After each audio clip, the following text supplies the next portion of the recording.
What's up, everybody? I finished it yesterday. I finished Harry Potter and the Sorcerer's Stone. This is going to be a weird review because I really don't want to spoil anything. I already recorded 2 videos and I feel like I spoiled too much. So, so yeah, this is third time's the charm. Um, I'll just kind of go with kind of a background. When I was growing up, I never read these books at all. I've seen them. Multiple people told me, hey, you should read Harry Potter. I've had grown-ups recommend Harry Potter to me because they read it and they thought it was really good. But I never really wanted to read it because, I had Goosebumps to read and stuff like that. And as I became an adult, I still didn't really want to read it because it was just, there's so many of them, or there's not really a lot, but they're just really long. And they're kind of intimidating. Even now as an adult, this one here was 300 pages, which isn't terrible. There's Fear Street books that are that long, so, But yeah, basically what happens, I'll give you the plot. Basically what happens is Albus Dumbledore, Hagrid, and this teacher, I don't know how to pronounce her name, it's Miss McGonagall or something. I know that I'll recognize it if I see it on a piece of paper, but I don't know how to say that. But they drop off Harry Potter at this house, and it's his closest of kin, which is his uncle and aunt and their son. And they drop him off because his parents have been murdered, and we don't know how. And Harry Potter is the lone survivor.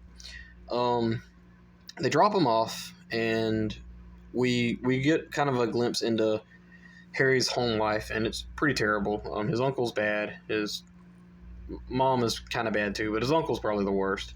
They got a spoiled kid, and Harry doesn't really get treated right and all this good stuff. So yeah, and that's basically it. Uncle Vernon is on his way to the bank, I think, and he runs into this guy wearing like a purple cloak, and there's a bunch of these people that like dressed really weird and different things like that, and they call him a muggle, and he's like, what is a muggle, So basically that's like the gist of the story. Harry Potter starts getting letters in the mail, and these are some of the fun chapters in this book where they start getting like one letter at a time, and they try to ignore them, and then a bunch of letters are shooting through the mail slots. They run away. I think they get them like in a birthday cake or something. They're like it's everywhere. So they leave. Harry's really curious. What are these letters about? They leave. They go to this like hidden lighthouse place, and yeah, Hagrid finds them. He pops up, and he tells him you're a wizard. And this is like one of my favorite chapters in the book. Not my favorite, but one of my favorites. He pops up and he tells Harry he's a wizard, and he's got invited to Hogwarts to learn wizardry and all this good stuff. And yeah, there's a really fun scene involving a shotgun that I thought is really awesome. Yeah, there's a lot to talk about this book, and I just don't want to spoil everything, or really anything. But after this, Harry ends up going to Hogwarts, meeting Hermione, Ron, Professor Snape, Professor Sprout, Professor Quill, all of these different people. I'm not going to go through into all the character traits, but Professor Snape's pretty fascinating. He meets Neville, Ron, Hermione. I kind of forgot that Ron and Hermione wasn't friends at the very beginning. They were just they didn't like each other. Hermione's kind of a show-off and real smart, and Ron's kind of an underachiever, and, different things like that. So yeah, that was actually a pretty fun dynamic. There's actually a scene towards the end that's really sweet with Hermione and Harry that I really enjoyed. There's a lot of scenes that I really enjoyed. One of the biggest scenes was when they're sneaking around Hogwarts and they run into Fluffy for the first time, and they know there's a trapdoor under him and all this stuff. That scene's really good. It's written really good. It's actually pretty tense. I enjoyed that a lot. And just the scene with Voldemort.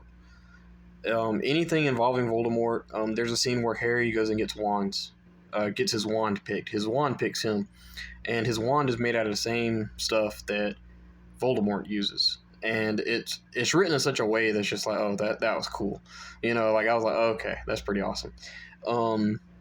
But yeah, Harry Potter's this popular guy. Like, everybody knows his story and stuff like that. You got Draco Malfoy, who's the jerk, and that's kind of how they lead to the Fluffy and all this stuff. And it's really weird because like, and not weird, but like there's like every chapter.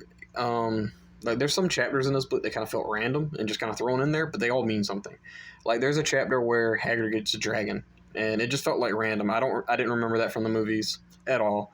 And Hagrid gets a dragon, and I was like, okay, that was just kind of random, but that leads to something towards the end where it all kind of ties together. Um, but yeah, I really enjoyed Harry Potter. I don't really know what else to really say about it. I love the scarier, quote unquote, stuff that's in this book more than anything. The characters were great. I'm excited to read more. I'll be watching the episode probably Tuesday, or the movie Tuesday, the first movie, and then I'll start Chamber of Secrets later on in the year, or later on this month. And yeah, um, and just kind of a nostalgic goggled kind of thing. The movies I enjoyed. I remember seeing The Sorcerer's Stone. My dad bought it on DVD, and I fell asleep. I didn't really like it. Years down the road, my friend that kind of got me into Goosebumps was like, Harry Potter is really good. We ended up watching it, and I remember liking it, but I don't remember much about it. But I have seen the movie multiple times since then, and yeah. Um, Chamber of Secrets, I don't remember much about that. I remember there being something about being petrified, and there's a snake. And then Prisoner of Azkaban is the one that I probably remember the most because it was my favorite. It had werewolves in it. I remember Sirius Black. I remember the little weird train. What do you call those weird trains with double decker tops to them? I don't know what they're called. They have a name to them, I think. But yeah, Harry Potter and the Sorcerer's Stone, I easily give it a 5 out of 5. I don't think anything was wrong with it. If I had to complain about anything, it would be there's a little too many teachers, but and not enough room for us to like learn. But there's multiple books in the series, so hopefully we'll learn more, as we go along. But yeah, there's multiple twists in this book too. There's mysteries surrounding like where Harry Potter got his invisibility cloak. Um, like why is Voldemort after Harry Potter? Like why did he kill his family and then is after Harry? We don't know these things, and but yeah. I'm not gonna. I was almost spoiled something, but anyway, Harry Potter and the Sorcerer's Stone, 5 out of 5 stars for me. There is nothing wrong with this. I'm excited to read more of them. I think I have all of them. I'm not sure, but yeah, that's it for me, guys. Until next time, bye.